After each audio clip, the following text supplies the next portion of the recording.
Salve fratelli e sorelle do meu canal do YouTube Mauro Vendrúsculo Alpes.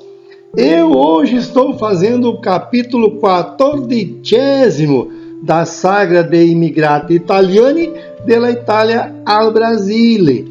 E hoje, em nome da minha tia Maria de Lourdes Vendrúsculo Bevilacqua, que nós chamamos de tia Nina, eu estou homenageando as mulheres dos imigrantes que, além de toda a responsabilidade com a casa, com os filhos, com a alimentação, com a educação religiosa, ainda tinham que lutar lado a lado com o seu marido na lavoura para dar uma vida mais digna para a sua família.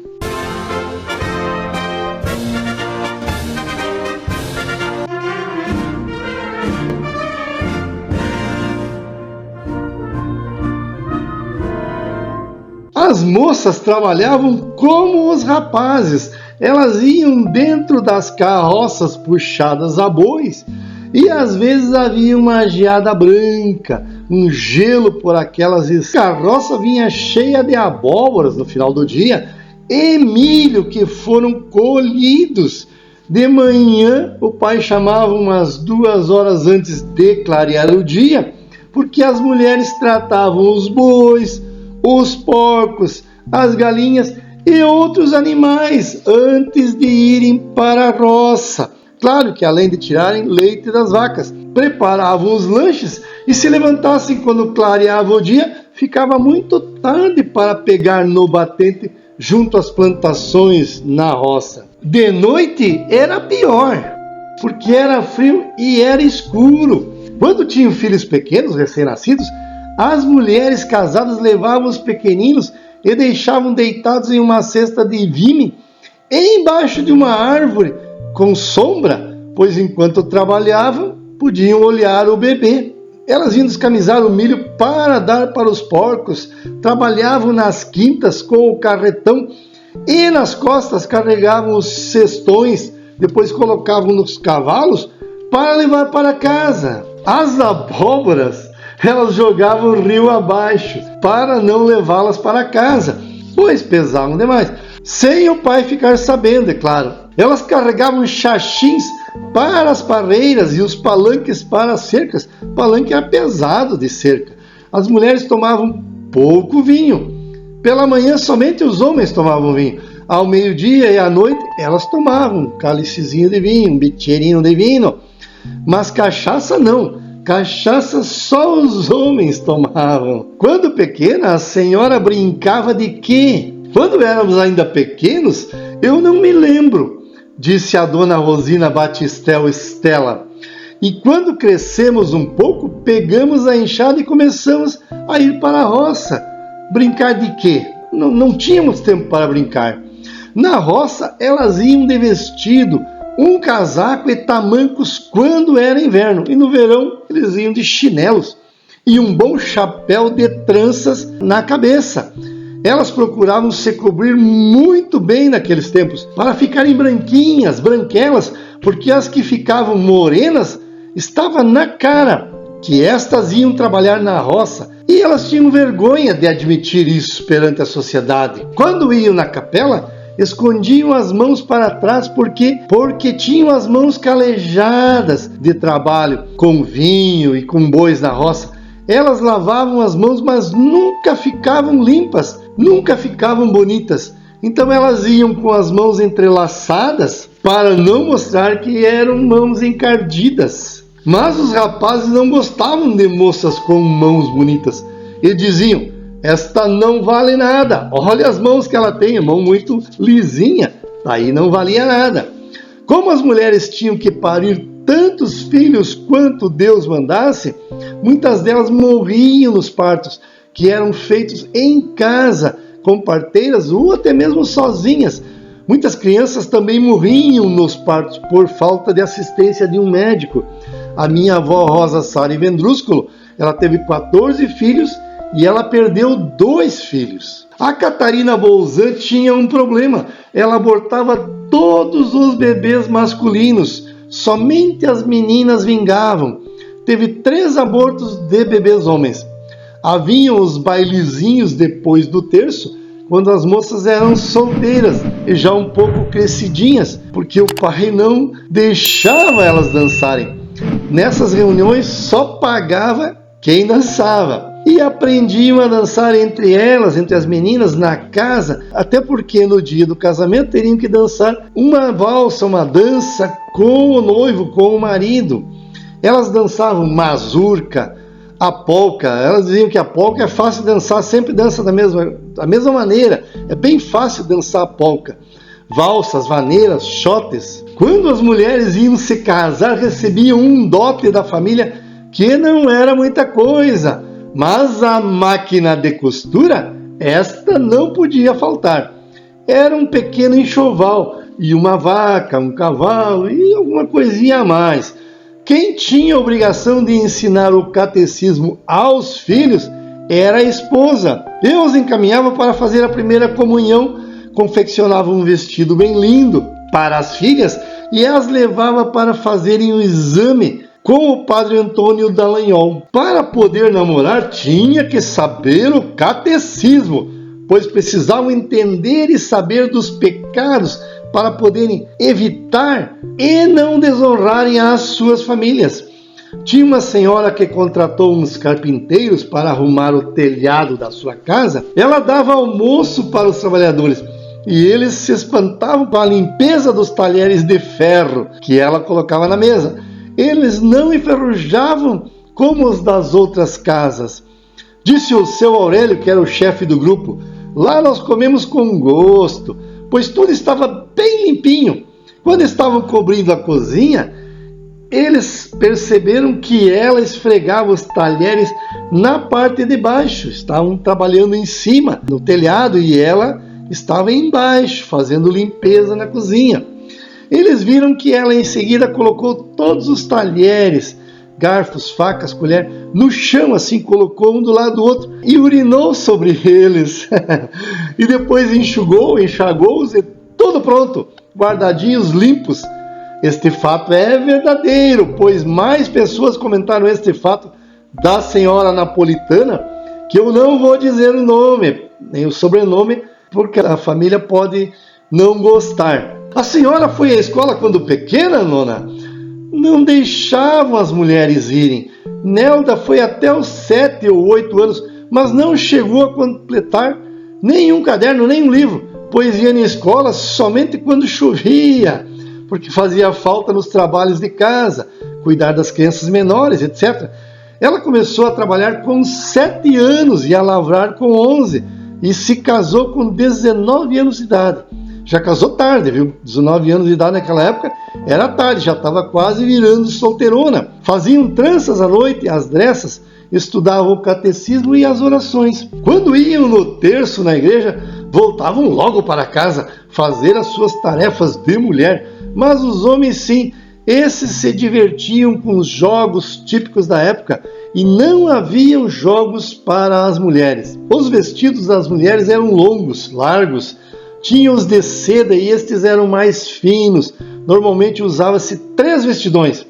Então tinha a camisa, a saia de bombazina por cima, que chamavam de vestidinho, e depois por cima de tudo isto vinha um vestido. E ainda sobre tudo isto tinha o avental. Elas iam todas nos terços com o avental e um lenço amarrado na cabeça, atado para trás. As mulheres que tinham muito cabelo faziam um coque até 1 metro. Para ficarem mais bonitas, elas usavam somente pó de arroz e para os cabelos todas usavam coque, cocondadril. E cortar os cabelos, a moda de cortar os cabelos apareceu mais tarde. As moças tomavam banhos 1 ou 2 vezes por mês. No quarto levavam a selha com namastela, água e sabão, um pano e se lavavam. Lá se lavaimo. Eu nunca usei perfume, dizia a dona Albina Sari. Nunca pintei as unhas. E tomar banho de que maneira? Eu nunca vi minhas irmãs tomar banho. Na gamela, sim, lavava-se os pés. Quando ia ao médico, tomava uma bacia, uma baciota no quarto, banho de paninho e tomava um banho no dia que tomavam chuva nas costas. Por volta de 1958, começaram a lavar-se num gamelão de zinco. Banho prejudica a saúde e a gente apanha resfriado, dizia o nono. A dona Filipa Dallagnol não tinha forno para assar pão e por isso ela pegou um cesto de taquaras, cesto redondo, encheu de barro todo ao redor. Quando o barro secou, ela incendiou a cesta e ficou um forno feito artesanalmente. Ela fazia ali pão, mas pão de cevada, duro como um cachorro, dizia a tia, como uma pedra. Logo que era feito era bom, mas depois de alguns dias ninguém mais conseguia morder o tal pão de cevada. A mãe nos ensinava com uma varinha, com tapas e com puxões de orelha, dependendo da desobediência. Mas nunca bater na cabeça, ela dizia. Ela falava para o nono, nunca bater na cabeça, bater sempre nas nádegas, que são feitas macias de propósito, pois lá não se machuca. Quem explicava os assuntos de família, de faméia? Ninguém, elas diziam. Vai se casar e depois mais adiante você vai aprender. Mas nunca explicavam nada para as meninas. Aprendiam quando a coisa acontecia e pronto. A gente sabia por imaginação, dizia a tia, mas era pecado falar dessas coisas com a mãe e com o pai, nem pensar. Quando chegava o momento das mães darem à luz a mais um filho, as crianças pequenas eram mandadas para a casa da nona, para a casa da tia, para a casa da madrinha, para a casa da vizinha. As maiores ficavam em casa para ajudar, mas nenhuma ia até o quarto. Nunca, nunca, nunca as maiorzinhas iam até o quarto. Pelo amor de Deus! A tia Júlia dizia, eu só ia debaixo da janela para ouvir quando o bebê chorasse. Mas ela era mais velha e já entendia das coisas. Eu sabia que a mãe ganhava bebê, mas eu sabia porque a cada ano ela ganhava um. Fui aprendendo sem que ninguém me contasse, dizia a Balbina. Quem fazia o parto normalmente era a nona Menin. Certa vez a Paulina correu e montou na égua da avó e foi chamar a nona Menin. Mas antes que a nona chegasse, a mãe da Paulina já tinha dado à luz a um menino. O pai correu encontrar a Paulina e a nona Menin e avisou as duas que já tinha nascido um menino.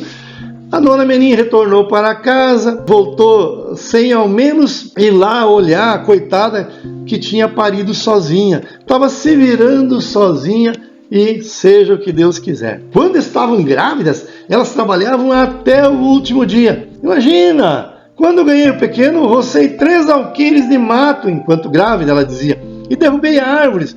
Não usava machado porque não era capaz de usá-lo, era pesado, mas puxava serrote, falou aí a senhora Batistel. Depois de parir, nunca veio uma mulher lavar-me as roupas. Tinha que me virar. Paria e logo já tinha que lavar as roupas. As amigas não eram capazes de se visitar, porque a cada ano todas tinham um filho também. Nos últimos dias, eu descarregava carroça de abóboras de 28 a 30 quilos. Descarregava e levava-as para o chiqueiro e dava para os porcos. Eu comia antes de descer o sol, na cozinha que era separada da casa. Depois eu entrava no quarto, porque uma mulher de parto não podia apanhar aragem de noite. E se apanhasse, podia ficar possuída por algum mal, porque diziam que haviam espíritos na noite. Isso durante os 40 benditos dias. Quando ia para a igreja para batizar a criança, era necessário que a comadre entrasse para buscar água benta na pia e depois devia sair e molhar as mãos da comadre que pariu há pouco tempo. Antes ela não podia entrar na igreja sem a água batismal, sem a bênção. A mulher que pariu recentemente não podia entrar na igreja porque era considerada impura, pecaminosa e necessitava se purificar primeiro. Ela não podia lavar a cabeça, não podia pentear-se e nem olhar para o espelho. As famílias cobriam os espelhos com uma toalhinha. Não podia ver-se e nem olhar-se no espelho. Quando as crianças perguntavam de onde vinham os bebês, eles diziam que era a comadre que trazia no avental, ou também que foi pega no banhado. As crianças pequenas comiam o paná, que a mãe cozia o pão, batia-se um ovo e cozinhava num tacho de ferro gusa preto. Então dava-se paná, sopa para as crianças. só comiam paná e sopa, e mais nada, e claro, o leite materno. Naquele tempo as moças não costumavam usar calcinhas, e quando estavam com as regras menstruadas, pegavam um velho pano e colocavam entre as pernas e com um barbante amarravam em cima da cintura, sendo mais tarde jogados esses panos sujos nos capins. Saíam com um punhado de panos debaixo do braço e tomavam essas providências. Tinham um par de calcinhas para sair aos domingos e só. Usavam as saias compridas e amém Jesus. Quando queriam fazer xixi, só se abaixavam e cuidavam para não molhar o vestido e pronto, podiam fazer ali onde estavam, mesmo na frente dos homens. As mulheres não tinham muito tempo para o lazer, pois estavam sempre cheias de tarefas domésticas e ao lado do marido nos afazeres da terra. E mesmo à noite, quando todos descansavam, as mulheres aproveitavam para fazer trabalhos manuais, como tranças de palha, cerzir roupas e auxiliar a fazer o enxoval das filhas, que normalmente se casavam entre os 15 e os 18 anos de idade. Se não casasse até 18 anos de idade, já corria o risco de ficar solteirona, ficar para titia. As jovens na região colonial deveriam conter os seus impulsos sexuais, principalmente durante os namoros, que passavam a ser vigiados acirradamente pelos pais, pelos irmãos, pelos padrinhos, pelos homens. Moças que engravidavam antes do casamento manchavam a honra da família e, se não casassem, poderiam até serem excluídas da própria família. Com pouco ou nenhum conhecimento, as jovens se lançavam na vida a dois na mais tenra idade, com total desconhecimento dos métodos contraceptivos, e eram quase que obrigatórias pela sociedade a terem filhos. A mulher que demorasse ou que não tivesse filho era vista como amaldiçoada por Deus por estar em pecado mortal. Piadas e brincadeiras de mau gosto eram utilizadas para cobrar essa mulher que não tinha tido ainda o seu primogênito. A mulher desempenhou um importante papel na sociedade dos imigrantes italianos, com grande importância no desenvolvimento econômico das suas famílias. Muito bem, fratelli e sorelle do meu canal do YouTube, esta foi uma homenagem que fiz às mulheres dos imigrantes que desbravaram o sul do Brasil e que, com seu trabalho árduo, juntamente com seu marido, fez com que as suas famílias pudessem crescer e se desenvolver na terra que elas também adotaram como sua, no Brasil.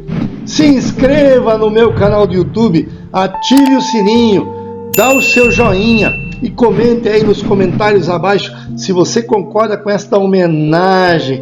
Me ajude a desenvolver as minhas pesquisas para resgatar a história de nossa gente. Um abraço a todos.